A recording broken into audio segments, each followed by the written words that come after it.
Olá! O Congresso Nacional determinou a crônica política dessa semana. A Câmara dos Deputados rejeitou o voto impresso, apesar do desfile de tanques na esplanada. Rejeitou também o distritão e aprovou a volta das coligações proporcionais. No Senado, a CPI da pandemia ouviu o deputado Ricardo Barros, que é líder do governo Bolsonaro na Câmara e é também uma figura central nas investigações da comissão.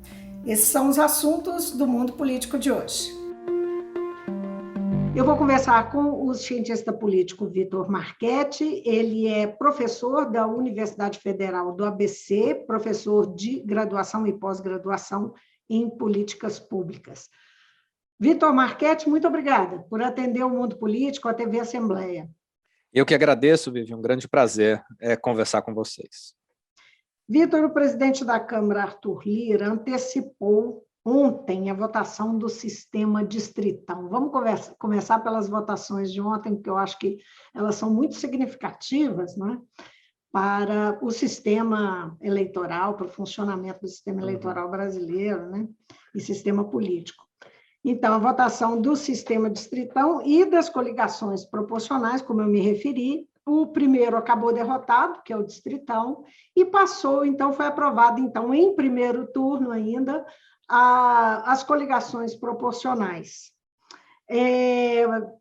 Como é que você avalia esse resultado do plenário, né, da Câmara em relação a esses dois pontos? Olha, primeiro, de chamar atenção para uma coisa, né? Quer dizer, nós estamos diante de um novo momento de condução da Câmara dos Deputados em que o Arthur Lira tem tocado a pauta, né? Tem conseguido pautar o plenário de um modo muito mais, vamos dizer, acelerado, né? Deixando de lado alguns debates que poderiam aprofundar certas questões, mostrando que, de fato, o Arthur Lira tem um controle absoluto aí sobre a agenda, sobre a pauta, né, e sobre a base parlamentar, né? E eu tô dizendo isso, Vivian, porque ontem o fato da reforma política ter sido pautada, ela pegou muita gente de surpresa, né? Ele antecipou essa votação para ontem à noite. Esse é um assunto... olha, a gente, todo ano ímpar no Brasil, a gente tem reforma política, né? O Brasil tem essa epidemia de reforma político, né? A gente nunca está satisfeito com as regras. Só para você ter uma ideia, a gente nunca conseguiu fazer 2 eleições seguidas com as mesmas regras em vigência, né? Isso indica, né, um alto grau de instabilidade, incerteza dos jogadores, dos atores políticos, enfim.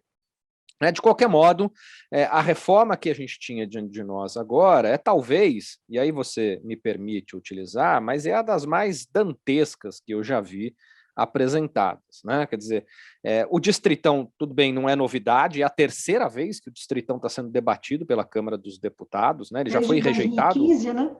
Exatamente, ele já foi rejeitado 2 vezes e ele volta pela terceira vez, mas tinha outras aberrações ali, como, por exemplo, acabar com o voto de segundo turno para as eleições majoritárias e criar lá um voto alternativo, umas coisas sem pé nem cabeça. Qual ficou a impressão para nós, né, que acompanhamos há algum tempo esse debate? Tinha um monte de bode na sala, né, um monte de... temas polêmicos, temas que iam chamar muito a atenção do debate público, né, que são colocados lá exatamente para que no momento certo eles sejam retirados e se passe exatamente aquelas questões que mais mobilizavam o interesse dos parlamentares, né, e que, portanto, não ganhavam tanto tempo no debate público, mas que atendiam o interesse imediato dos parlamentares. Eu chamo a atenção para o fato de que o distritão foi reprovado aí, né, foi rejeitado, né, pelo parlamento, num placar absolutamente desfavorável para o distritão, né? 35 deputados ou deputadas. Era o bode. era o bode, quer dizer, uma proposta que tem uma votação, uma adesão tão baixa do Congresso, você se pergunta, o que ela estava fazendo lá, né? Quer dizer, sequer teve ali um debate que polarizou as forças, tal. Ela, inclusive, foi a relatora do processo, a deputada Cátia Abreu, pediu para retirar da proposta, da PEC, porque os líderes já tinham chegado num acordo, né? Não era um acordo que foi produzido ali na hora, já era um acordo que estava feito no bastidor, e a grande questão retornar à possibilidade de coligações. Esse era o grande objetivo, me parece, né, do que estava sendo colocado lá. Nós, finalmente, em 2017, avançamos nessa proposta de impedir as coligações. As coligações, elas significavam, ao fim das coligações em eleições proporcionais, podiam significar um grande avanço do sistema político brasileiro, né? Um dos principais problemas do sistema político brasileiro primeiro, a alta fragmentação, né? Nós somos recordistas no planeta Terra em número de partidos, né, com representação na Câmara dos Deputados, né?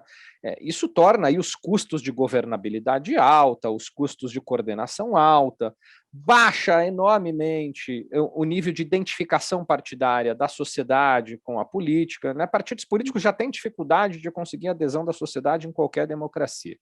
Um sistema fragmentado como o nosso, ainda mais, né? Quer dizer, fica muito disperso, né? O número de partidos fisiologistas que têm oportunidade para surgir e ter poder é muito grande.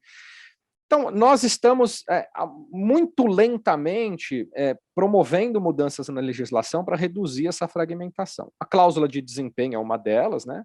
A cláusula de barreira, que exige que os partidos tenham algum desempenho para poder acessar fundo eleitoral, para poder acessar fundo partidário, para ter aí alguma capacidade de apoio, inclusive de recursos públicos, né? E essa cláusula, inclusive, ela já teve algum efeito, né? Reduzindo, enxugando um pouco os partidos, porque ela é progressiva.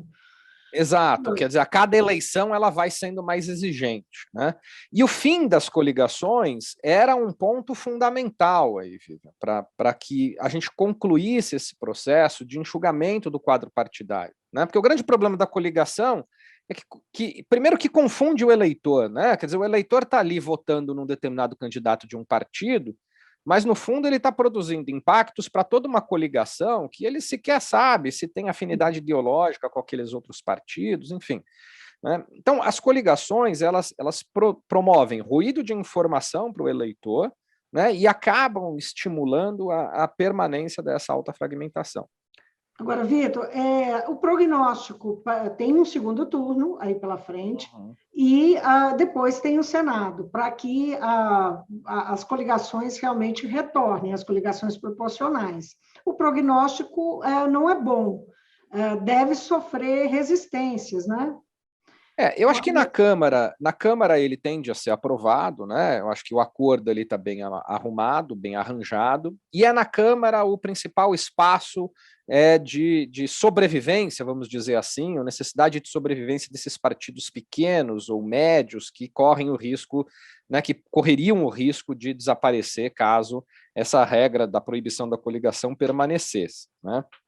Porque é na Câmara que você faz a conta, é pelo tamanho da bancada dos partidos na Câmara dos Deputados que você faz a conta da distribuição dos fundos partidários, do fundo eleitoral. Então, assim, é claro que não é só isso, mas isso é fundamental, né? Quer dizer, o acesso a recursos para a sobrevivência do partido. Agora, eu não sei qual vai ser a capacidade que o Senado vai ter de barrar essa proposta, porque, pelo que se desenhou ontem, ela conta aí com uma adesão bastante firme e convicta de todos os partidos de vários espectros políticos, né? Quer dizer, da esquerda, né? Aí o PT com o maior representante do bloco, né? Até a centro, centrão, acho que embarca nessa com tudo. Eu não sei se o Senado vai ter disposição para entrar em conflito com algo tão caro e tão importante para a Câmara dos Deputados. Então, assim, o meu pessimismo, Vivian, é que, de fato, a gente vai ter uma eleição em 2022 com o retorno da possibilidade de coligação, não tendo aí, então, a oportunidade de avançar numa reforma que foi tão importante. Ao final em 2020 ainda, quando foi aprovada foi aprovado o fim das coligações proporcionais, já se dizia que isso ia acontecer esse ano, não é?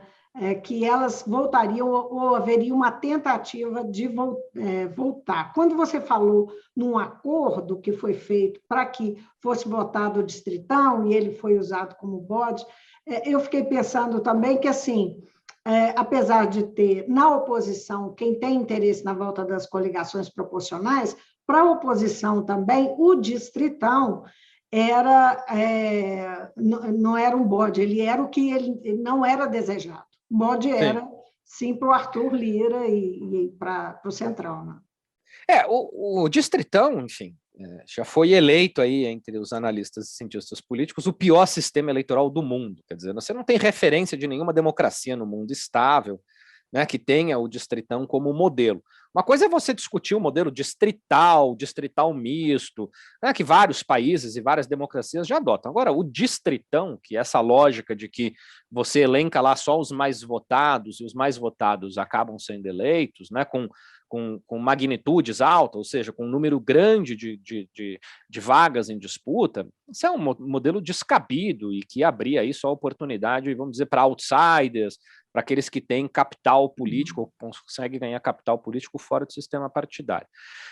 Ele é, de fato, uma aberração, mas eu chamo a atenção para o número de votos muito reduzido que a proposta recebeu. Né? Se ele, de fato, era ali uma proposta que surgiu, e a votação na comissão ela foi até mais apertada, então dava a entender de que, de fato, tinha ali uma predisposição de um grupo parlamentar mais alto, mais elevado para votá-lo, mas de fato ficou na cara que, assim, pela terceira vez, né, a terceira vez esse pior modelo do mundo ser colocado em votação chama a atenção.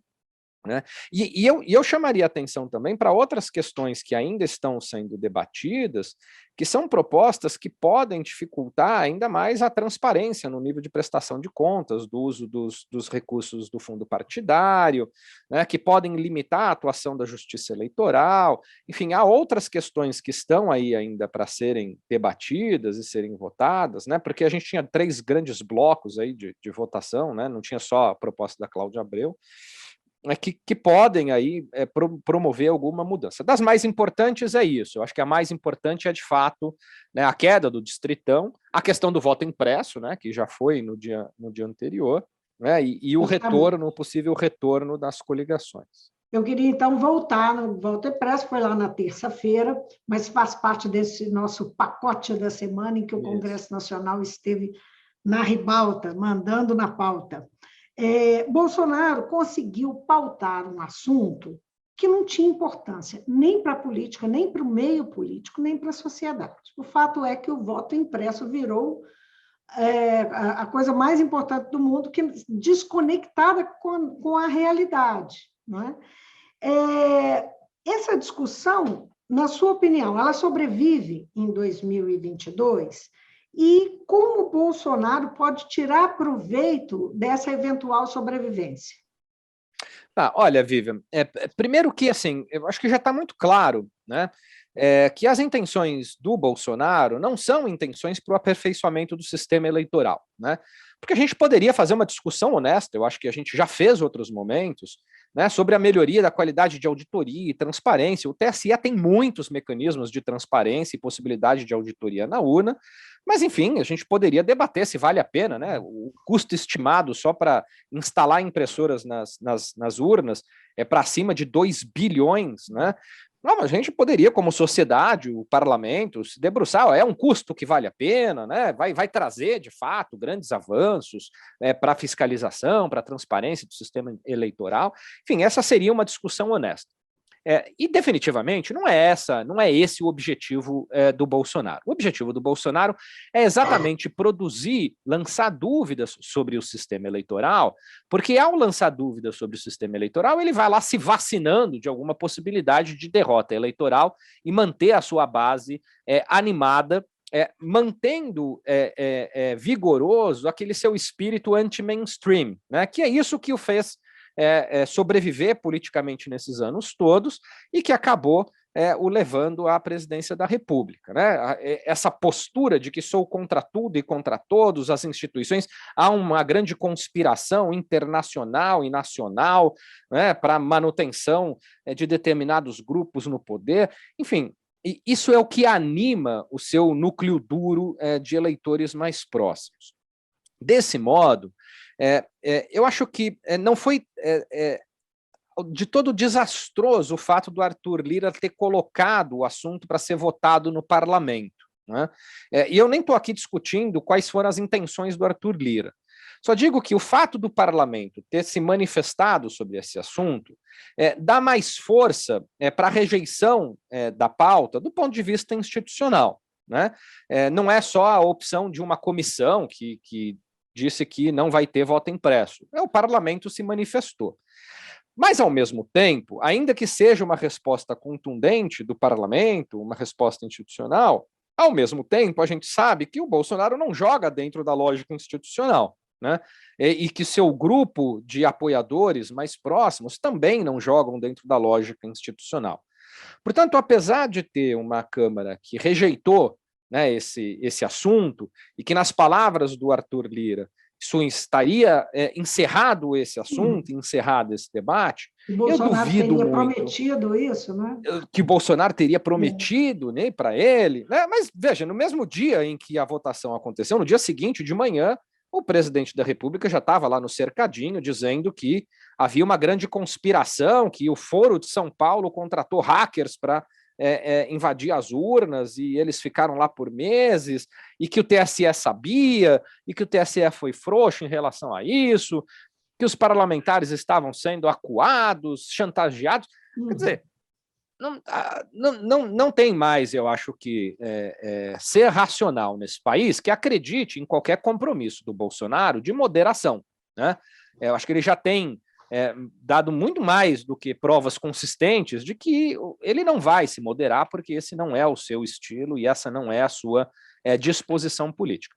Portanto, eu acho que o assunto continua, para responder mais diretamente a sua pergunta, ele vai continuar falando do assunto, né? Ele vai continuar produzindo elementos e ruídos para movimentar a sua base, movimentar o debate político, no sentido de que as eleições vão acontecer sob suspeita, as eleições não são confiáveis, porque é no caos, é na dissonância, no estímulo à disruptura que o projeto do Bolsonaro, né, se conduz, é o seu espírito, é a sua espinha dorsal. Agora, como o placar, propriamente dito, da votação, pode influenciar, se somar a isso que você está dizendo, né? Esse diagnóstico que você está fazendo, porque o Bolsonaro virou votos, né? Virou votos do PSD, que está fora da base, do PSDB, do MDB, e assim, levou votos, levou metade, ou às vezes mais que a metade, da bancada de cada um desses partidos. Ao mesmo tempo, dezenas de deputados deixaram o plenário, né? O que isso sinaliza para você?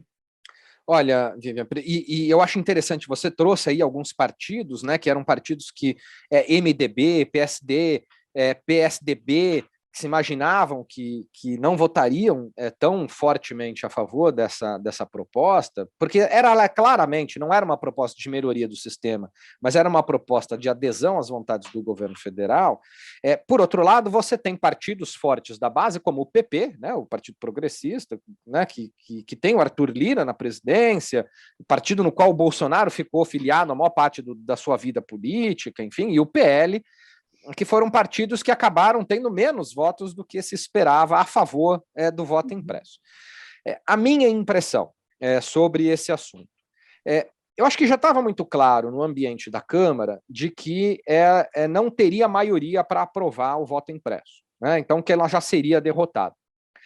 Por que, então, que alguns parlamentares fizeram questão de dar o seu voto favorável à proposta?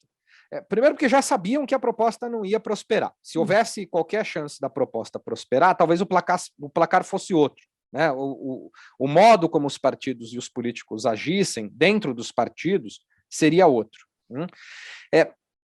Nós sabemos, e nós temos aí os dados indicando isso, que Bolsonaro fez uma movimentação muito forte, muito intensa, para manter esse centrão, de alguma maneira, aderente ao projeto do governo federal, fazendo distribuição de recursos, de emendas, né, o orçamento paralelo. Então, há muitos parlamentares hoje que dependem bastante da vontade, da disposição do governo federal para a liberação de recursos orçamentários que esses parlamentares já prometeram para suas bases eleitorais.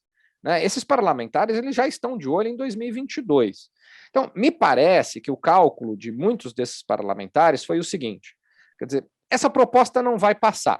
Porque se ela passasse, provavelmente nem as emendas que eles estavam lá esperando liberar iam conseguir liberar, porque você ia ter que arrumar 2 bi, no mínimo, para cobrir os custos da urna, certo?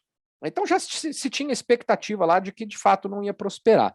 Mas precisavam alguns deles e alguns partidos dar sinais favoráveis à agenda do governo para ter as suas pautas e para ter a liberação dos seus recursos garantidos. Né?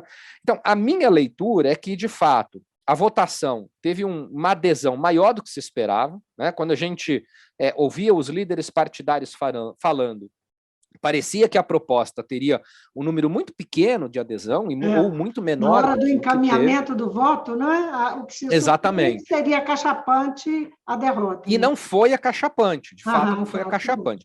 Ficou longe de ser uma votação que era necessária para a aprovação de uma emenda constitucional, mas se formou maioria em torno, né, se formou maioria no parlamento em torno da proposta. Então, eu acho que ali tinha esse sinal dos parlamentares se movimentando na direção de não produzir um desagrado muito grande em relação à agenda do executivo, porque dependem do orçamento para atender às suas bases na eleição de 2022, e de quebra mantinha só uma esquerda, né, os blocos de esquerda isolados, né, como se fossem eles ali, então, os responsáveis por terem, né, de fato, produzido a derrota do voto impresso, alimentando o discurso bolsonarista e o discurso do presidente da República. Então é isso, quer dizer, os parlamentares são todos experientes, acho que Arthur Lira é alguém experiente, e é possível fazer esse tipo de manobra, é possível fazer esse tipo de orquestração no parlamento, fazendo contas muito simples como essa.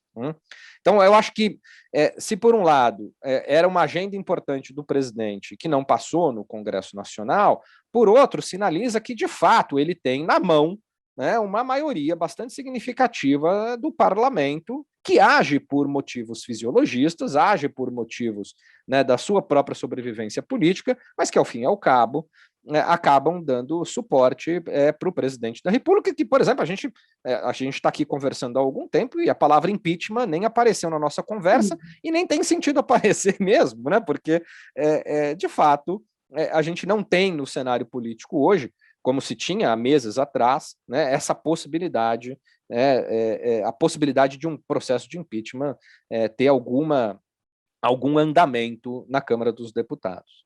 Agora, Vitor, essa terça-feira do voto impresso foi também a terça-feira do desfile dos tanques na esplanada, não é? Isso ganhou o noticiário, dominou o noticiário no início da semana, inclusive chegou ao noticiário internacional, chamou a atenção e criou muita expectativa, muita apreensão.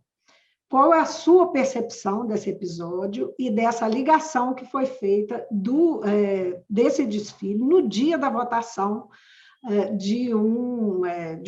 do voto impresso, que era com unhas e dentes a bandeira de Bolsonaro nesse momento?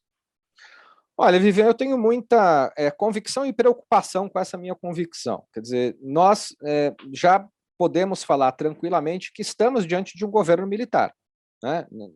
Pelo número de militares que ocupam, já são quase 7 mil militares ocupando postos em cargos civis, pelo número de militares que assumiram postos nos ministérios, né, pelo nível, né, de coordenação da agenda, né, e modo de agir deste governo. Então, nós já estamos diante de um governo militar conduzido pela cúpula de alguns generais, né, que estão presentes na construção da imagem, na construção da trajetória política do Bolsonaro há algum tempo. Né? Este, para mim, é um dos aspectos mais preocupantes do momento em que vivemos. Né? É claro que estamos vivendo desmontes de políticas públicas, né, à torto e direita, né, e que haverá aí no futuro, né, não sabemos se já a partir de 2002, mas haverá no futuro uma necessidade de reconstruir muitas políticas e funcionamento de instituições, de órgãos de controle no país, mas me parece que a tarefa mais urgente que o país precisa promover é, de fato, colocar os militares de volta a ocupar o papel estratégico e de Estado que eles deveriam ter. Né? Não é possível mais que a nossa democracia sobreviva com a possibilidade de que um grupo de elite dos militares, né, sejam eles generais, sejam eles de outras patentes mais elevadas, possam adotar estratégias de atuação política tal qual se adota estratégias de um partido político. Porque é disso que se trata. Os militares hoje, né, ou parcela da cúpula dos militares hoje, estão atuando como se partido político fossem. Esse desfile, a gente acompanhou, né, na imprensa um debate sobre quem mandou, quem não mandou, foi o presidente, né, foi o comandante da Marinha, né, de onde Todos surgiu... negam, dizem que é uma coincidência. Não é coincidência, né? Nós sabemos que isso tudo é orquestrado, isso tudo é pensado dentro do governo militar, né? Dentro do, né? O Fernando Barros Silva, o General Heleno, né? Bolsonaro, ex-capitão, né? É capitão, né? Tem a sua trajetória dentro do regime militar, enfim, da carreira militar. Tudo isso não é uma obra do acaso, não é uma triste coincidência, como disse lá, uma trágica coincidência, como disse o Arthur Lira. Tudo isso, de fato, é pensado para mostrar um pouco, para tentar demonstrar a capacidade do poder de fogo que o presidente da República tem e o controle que ele ainda exerce sobre as Forças Armadas do país. Né? E, infelizmente, colocando as Forças Armadas, ou as Forças Armadas se sujeitando, as Forças Armadas produzindo essa lógica de atuação como partido político. A gente não pode descolar esses eventos, não só ao aspecto do voto impresso, porque claramente isso tudo foi armado para o voto impresso, mas a gente não pode se desconectar também de uma conjuntura mais ampla, que é o contexto da CPI no Senado, né, da CPI da Covid, que identificou dentro do Ministério da Saúde, na compra de insumos, na compra de vacinas, alguns militares envolvidos em denúncias de corrupção. Né? Então, a gente não pode deslocar o fato de que também alguns atores militares importantes nesse processo também estão na berlinda num processo em curso hoje na CPI do Senado. Então, não é um recado, eu não entendo apenas como um recado ou uma forma de pressionar o parlamento naquela votação específica, mas me parece que era um recado para o Congresso Nacional como um todo de que, olha, vocês vão continuar, de fato, indo nesse caminho, tomem cuidado, porque, afinal de contas, nós somos os detentores das armas e estamos aqui unidos, né? Estamos, portanto, aqui, né, aderindo de forma bastante disposta e coesa a esse governo, e se precisar, vamos agir. Né? Me parece que o recado, então, não era só relacionado à impressão do voto, mas era um recado mais geral dado ao Congresso Nacional, num momento em que se desenha na CPI, né, nessa segunda fase da CPI, uma necessidade de investigação, né, de possíveis desvios de dinheiro, de recursos, de orçamento e corrupção, né, na compra de vacinas e insumos no combate à Covid. Coincidência ou não, na terça-feira também, no dia do voto impresso e do desfile dos tanques, do comboio, o Senado aprovou, com menos estardalhaço, o texto base que revoga, né, da proposta que revoga a Lei de Segurança Nacional, que foi editada e usada para perseguir opositores do regime militar. Como é que você acha que é simbólico? Eu acho que é muito simbólico, quer dizer, a gente vai começar a assistir agora, quer dizer, aquela, até já virou meme, né, nas redes sociais, né, as instituições estão funcionando, né, quer dizer, uma forma de chacota, fala assim, a gente está vendo tanto retrocesso, como assim as instituições estão funcionando, né? Como diz o meu colega da UFMG, o Bruno Vanderlei Reis, professor Bruno Vanderlei Reis, as instituições sempre vão funcionar, que a gente precisa saber para onde elas vão funcionar. Em regimes democráticos, autoritários, ditatoriais, há instituições, né? O fato é que a gente está agora numa quadra da história em que a gente vai ver como essas instituições mais próximas de um ano eleitoral, de um ano em que as tensões que o país está submetido a intensamente nos últimos anos, quais vão ser as respostas e qual vai ser, de fato, a capacidade de resiliência dessas instituições. TSE e STF já se movimentaram nesse sentido, né, para dizer, ó, aqui tem um limite e vamos começar agora mudar um pouco a estratégia, não é só mais nota de repúdio, vamos começar aqui tentar adotar uma estratégia um pouco mais enfática. E no Congresso e no Senado, a despeito disso tudo que a gente conversou até agora, né, uma Câmara dos Deputados bastante aderente, bastante disposta a aprovar a agenda do governo em nome de recursos, ela também tem o seu limite, porque não adianta nada se acessar recurso do orçamento se eu vou correr o risco aí de ter ruptura no sistema democrático, porque aí não tenho nem mandato, né? Mesmo esse fisiologista, ele tem algum interesse também e algum limite, né? Até onde ele vai num processo aí de ruptura das instituições e do regime democrático. Acho que o que o Senado fez é um marco importante, né? De fato, a Lei de Segurança Nacional era ainda um dos entulhos autoritários que a gente não tinha revogado no processo de redemocratização do país, né? E espero que a gente consiga, de fato, superar esse período histórico.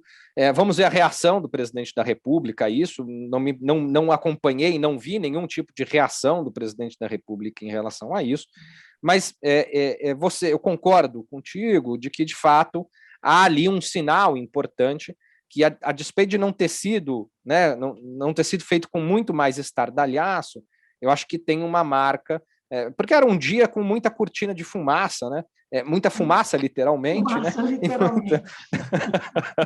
E muita cortina de fumaça, o que talvez tenha ofuscado a importância desse momento em que o Senado vai, talvez, enterrando um dos principais entulhos aí, né? Que, do ponto de vista legal, né, do ponto de vista legislativo, do regime militar. Né? Vitor, Diga. eu queria retomar, você mencionou a CPI, hoje foi um dia de CPI que era bastante aguardado por conta da figura do Ricardo Barros, que é o deputado que é líder de governo na Câmara e que foi envolvido nas investigações da CPI por conta do Luiz Miranda e do irmão dele, que foram lá denunciar o caso da Covaxin ao presidente, narraram isso, e o presidente teria dito que isso é rolo do Ricardo Barros. Bom, tudo começou dessa forma, e Ricardo Barros, afinal, estava louco para ir na CPI falar, foi, e disse que a CPI foi responsável por afastar empresas que podiam vender vacinas para o Brasil. Como é que você viu esse dia da CPI? Mais do que isso, como é que você está vendo a efetividade desses depoimentos? Olha, Vivian, eu vejo a CPI em duas fases, né? Para além do período de recesso, o meu recorte não é nem o recesso, mas eu acho que há duas fases. E a primeira fase, eu acho que foi a fase para lidar com a desgovernança, vamos dizer assim, né? Os efeitos de não termos adotado medidas que poderiam ser adotadas, os efeitos de fazer discursos contra a OMS, contra o uso de máscara, né? Os boicotes a distanciamento social, né? A lockdown, enfim. Eu acho que a primeira fase era mostrar o nível de irresponsabilidade com o qual lidou o governo federal, até do ponto de vista de comunicação, né, do ponto de vista das suas lives e publicações no Twitter, tratamento precoce, ivermectina, enfim. Essa primeira fase me parece que já é bastante robusta. Eu acho que ela já conseguiu aí muitos depoimentos, né, já conseguiu montar um cenário que está mais do que provado, que há uma responsabilidade do governo federal, né, em não ter adotado as medidas que precisavam ser adotadas e que poderiam ter salvado vidas no país, certo? Então, essa me parece que é a primeira fase, e eu acho que essa já está bem desenhada. A segunda fase, que a CPI se deparou, e essa é uma fase mais complexa e mais difícil de avançar, é a investigação em denúncias de corrupção, porque aí ela chega numa outra coisa. Não é só bravata, não é só defender, né, ivermectina ou ser contra, né, distanciamento social. né? As duas coisas são horrorosas, mas do ponto de vista da repercussão política e da repercussão pública, lidar com corrupção, ela é muito mais mobilizadora do ponto de vista da vontade do eleitor, e ela é muito mais, vamos dizer assim, impactante para o discurso bolsonarista do que o Bolsonaro foi irresponsável e recomendava ivermectina. Né? Porque desvio de dinheiro e busca de vantagens na compra de recursos, né, desmonta toda a lógica, ou desmonta todo esse discurso deste governo que se colocou acima do bem e do mal para desmontar toda a corrupção. Então, me parece que arriscado para 2022. Né? Exatamente, né? Eu acho que isso é uma bomba atômica, né? Assim, essas investigações são têm potencial para produzir um efeito bastante grande sobre as pretensões do Bolsonaro e do seu grupo político. Né? Essa segunda fase da CPI, que ela é complexa e que, portanto, mexe com interesses muito incrustados na República, ela já não me parece ter tanto fôlego ou tanta capacidade de avançar como se teve na primeira fase. E não tem por uma razão muito simples. Ela começa a chegar em gente que maneja recursos e maneja capital político muito intenso, muito forte, e que tem, portanto, armas para se defender e para se movimentar em bastidor, inclusive. O Ricardo Barros é um deles. Né? Quer dizer, o Ricardo Barros é daqueles políticos que conhecem o submundo e conhecem o modo de funcionar de Brasília, que certamente já começa a se articular nos bastidores, né, para conseguir, de alguma maneira, minimizar ou segurar ou emperrar o avanço desse tipo de investigação. O que se sabe, ou pelo menos os indícios que se tem até agora, é de que no Ministério da Saúde havia dois grupos, né, que se estruturaram para conseguir vantagens na negociação na compra de insumos. Um desses grupos é o grupo do Ricardo Barros, que tem aí penetração bastante grande nesses partidos do Centrão, que são partidos hoje fundamentais para a manutenção da estabilidade política do Bolsonaro, e um outro grupo comandado por militares. Um outro grupo ali, portanto, comandado por militares. O Elcio Franco tem aparecido, né, em várias dessas denúncias. Eu não sei, e eu tenho sérias dúvidas, se nessa segunda fase a CPI vai ter fôlego, condições políticas, né? Porque essas denúncias todas vão ter que ser apresentadas para o Ministério Público. Se elas não forem muito bem robustas, muito bem montadas do ponto de vista de provas concretas, o Ministério Público não vai fazer nada, ainda mais esse PGR. Né? Se as provas já forem robustas demais, já há um risco bastante grande do PGR não fazer nada, porque, afinal de contas, o PGR virou a principal blindagem, né, do Bolsonaro no poder. Se ela não apresentar provas robustas, é muito pouco provável, né, se já é difícil com provas robustas, sem provas robustas, né, nós já temos a certeza de que elas não vão caminhar a ponto de produzir os responsáveis para apuração na apuração dessas responsabilidades. Né? Então, assim, eu vejo essa segunda fase da CPI com muita preocupação. Eu acho que ela não tem, ou pelo menos acompanhando aí as repercussões da CPI, o modo como a CPI está sendo conduzida, né, e os dados que estão sendo levantados, a presença do Ricardo Barros hoje foi essa, né, quer dizer, você resumiu bem, quer dizer, ainda eu acho que está acontecendo, né, mas uma das coisas que produziu, inclusive, a interrupção da sessão, era exatamente ele começar a produzir nisso que já ganhou aí um jargão, né, nessas disputas de narrativas, né, ele já colocou lá que a CPI hoje mais atrapalha o combate à Covid do que qualquer outra coisa, porque as empresas estão se afastando, né, do interesse de vender vacina para o Brasil, e imediatamente o Flávio Bolsonaro já reproduz nas suas redes a mesma frase. Né? É bem provável de que o tweet já estivesse pronto desde de manhã de hoje, né? Ou seja, essa é uma ação de fato orquestrada, uma ação pensada como uma estratégia política. E lembrando agora que o Flávio Bolsonaro passa também a fazer parte, né, dos membros da CPI, né, com a ida do Ciro Nogueira para a Casa Civil, né?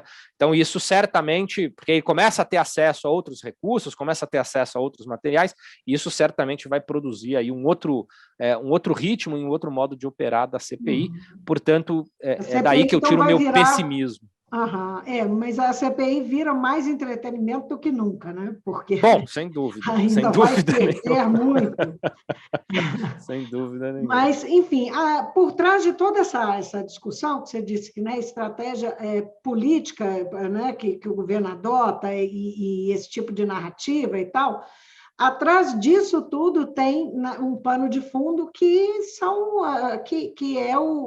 as ambições eleitorais de reeleição, né, do presidente da República.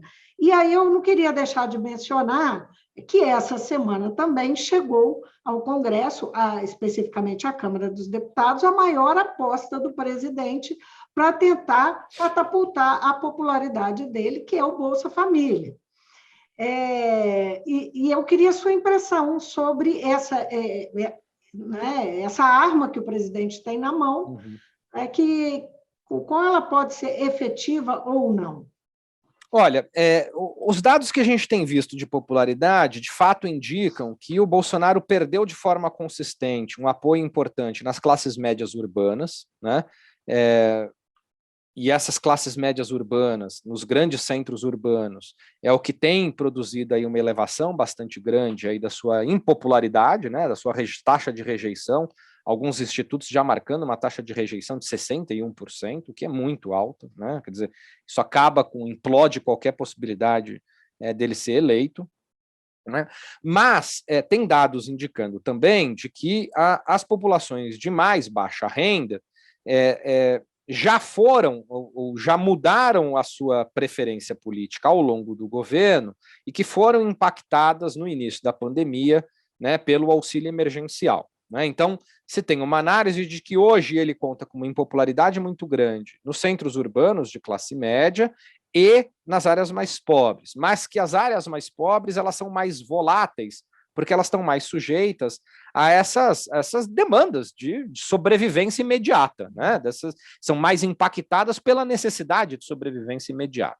E que, portanto, né, se o governo conseguir emplacar um Bolsa Família mais robusto, conseguir emplacar algo que possa produzir os efeitos semelhantes do que foi o auxílio emergencial no início da pandemia, ele poderia reverter esse quadro eleitoral, esse quadro de rejeição muito alto. Quais são os problemas e quais são os possíveis desdobramentos? De fato, me parece que 2022, o cenário econômico pode apontar para uma mudança, né? Então tem toda a questão aí das commodities em alta, capacidade volta do crescimento econômico do país, avanço da vacinação, né, um cenário mais favorável para o crescimento econômico e, portanto, ampliando as ferramentas que o governo vai ter para promover políticas e tendo aí um Bolsa Família, ou tendo um recurso instrumento de distribuição de renda, ele poderia, então, ganhar uma adesão instantânea, uma adesão mais favorável em 22. Qual é a grande questão? De tudo o que eu pude acompanhar dos meus colegas especialistas em políticas de distribuição de renda, o projeto atualmente enviado, ele tem fragilidades e inconsistências muito grandes, né? E eu vou destacar aqui uma inconsistência e uma fragilidade importante, que é a fragilidade do ponto de vista do seu financiamento, né? Hoje, a atual proposta do Bolsa Família, ela está ancorada em duas coisas.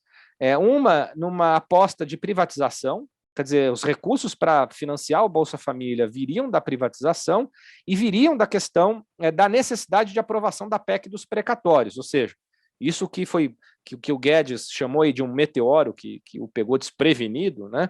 Quer dizer, a necessidade de pagar os precatórios, o Bolsa Família também estaria atrelado à necessidade de se aprovar aí uma PEC que desse mais fôlego para o governo não pagar os precatórios, ou não pagar isso que foi determinado por via judicial.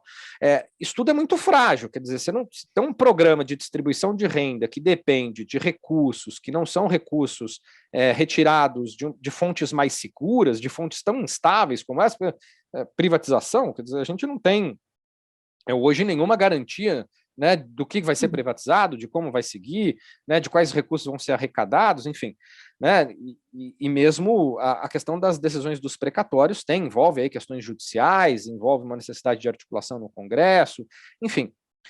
Isso é muito precário, além das dificuldades de operacionalização do programa, né? Os meus colegas estudiosos desse assunto estão dizendo, olha, um programa, a grande vantagem do Bolsa Família é que ele é um programa simples, ele é fácil de ser pago, fácil de ser aplicado e produz resultados do ponto de vista de bem-estar econômico e de redução da desigualdade rapidamente. A nova proposta, ela complexificou, né, o modo de análise de quem entra, de quem não entra, né, criou várias formas de recurso, de financiamento que vão exigir, né, custos de análise dos beneficiários que não está montado ainda dentro dos ministérios, enfim. Então tem um problema operacional. Né, e a gente já sabe que operar política pública é uma das grandes deficiências, né, do governo Bolsonaro. Quer dizer, a gente não viu capacidade de operacionalizar a política pública desde o dia 1 desse governo, né, não se montou nenhuma rede de técnicos, nenhum órgão que tivesse uma alta capacidade de fazer, de operacionalizar as políticas públicas. Então, ao mesmo tempo que isso pode ser a sua boia de salvação, eu não diria que não há céu de brigadeiro nessa história, né? Porque, de fato, há ainda muitos obstáculos para que essa política produza efeitos positivos. Vamos acompanhar. Vitor, muito bem. Muitíssimo obrigada pela sua presença aqui conosco, foi ótima a conversa. Obrigada mesmo. Eu que agradeço, Vivi, eu que agradeço o convite, grande prazer conversar contigo e com quem está nos acompanhando aqui, e continuo à disposição para batermos mais papos e trocarmos mais ideias.